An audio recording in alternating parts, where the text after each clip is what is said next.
what does it mean to be truly wealthy? Well, for me, it means that we can actually appreciate. And there's a lot to appreciate in life when our eyes are open. And in fact, all of our sense fields are open. There's so much to appreciate. But it can be hard to appreciate. That requires us to have appreciation, requires direct experience, right?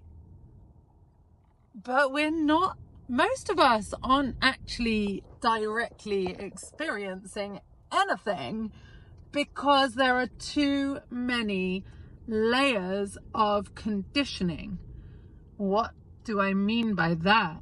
I mean that when we see a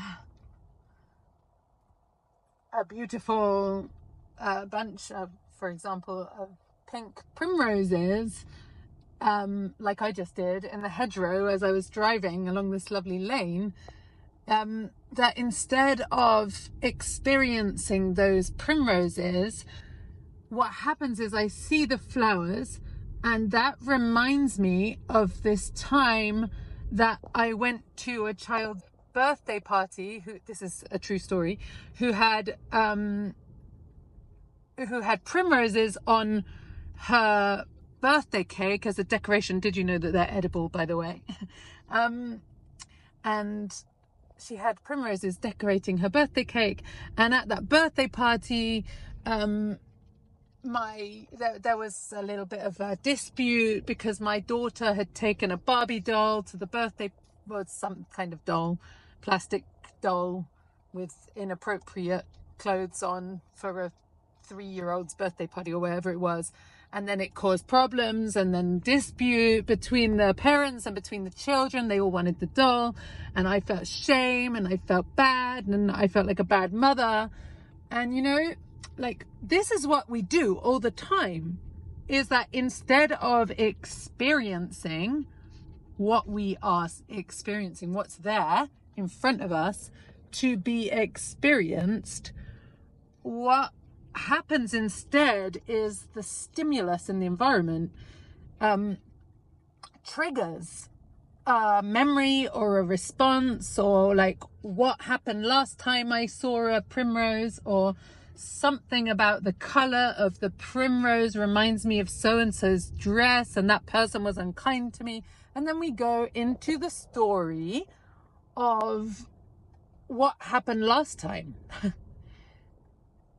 It's exhausting. It's so tiring to live life in this way. And what we need to do is develop our capacity for actually experiencing what is here to be experienced, like the blueness of the sky and the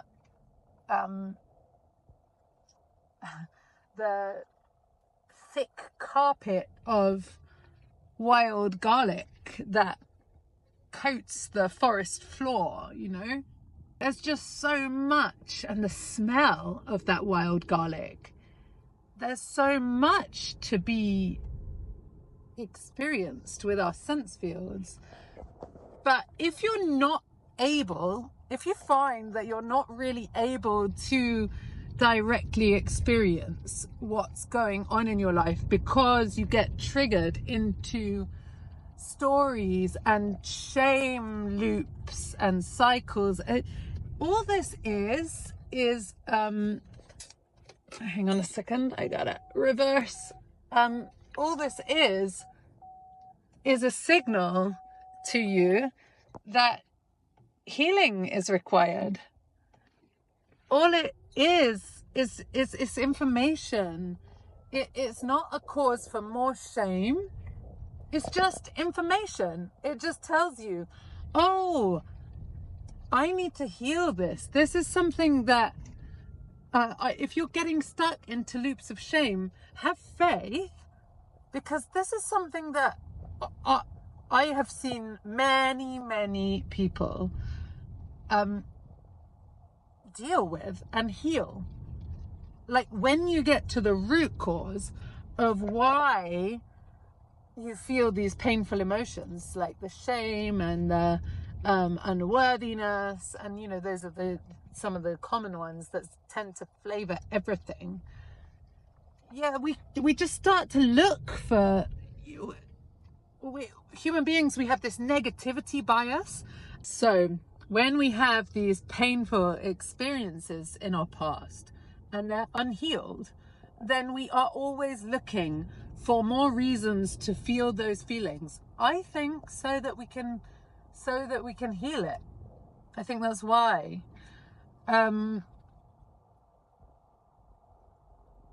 But when we've done that healing, I think that the healing has to happen, that then, you could say, well, meditation would be helpful. And yeah, it might be. Meditation could be helpful, but meditation is like a practice of sitting with what is there. It's not, and yes, if you practice a lot and you let what's there be there and just experience what's there, that could be helpful after years of practice. But if you find that the painful emotions are there a lot, I would say that's a signal that healing is required. And when you deal with the healing, then you're more able to be present with what's actually happening.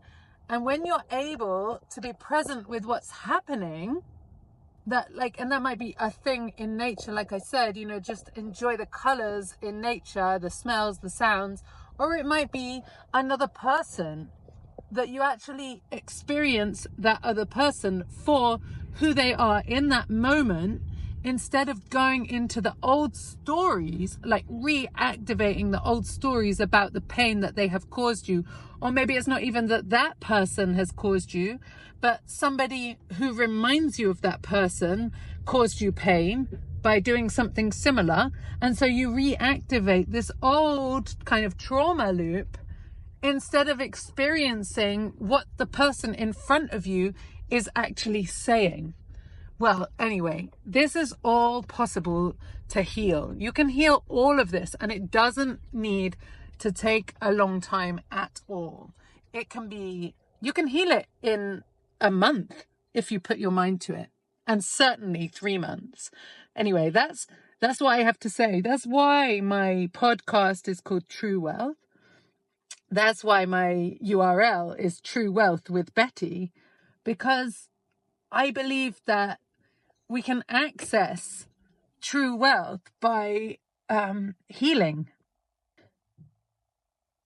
the kind of all the conditioning that we have picked up. We're like between 0 to 7, we're sponges. We're just soaking up that, like, basically directly downloading the rule book of how to be a member of our family, our tribe, and we just pick up, and some of those things that we pick up are unhelpful and unhealthy. Yeah, but when we heal that, and then we carry that, and it's like we carry that thing with us for decades, and it might not even be ours to start with. It might be that it's inherited. But when we heal all of that conditioning and that way, all the inherited false beliefs and confusions and understandings, you can just heal that with RTT. That's the modality I use. You can use other modalities. It just has to access the subconscious mind, get into the feelings which live in the body. When you heal that, then suddenly there's just a greater capacity for experiencing things accurately as they are in this moment, instead of just activating an old story and that old perpetuating the old patterning and the old cycles of painful emotions. You can just let go of that. It can be that easy. And that is all I have to say today. And yeah, if you've got any questions, put them in the comments or send me an email, betty@bettycottonbertles.com. I'd love to talk to you. I'll see you next time.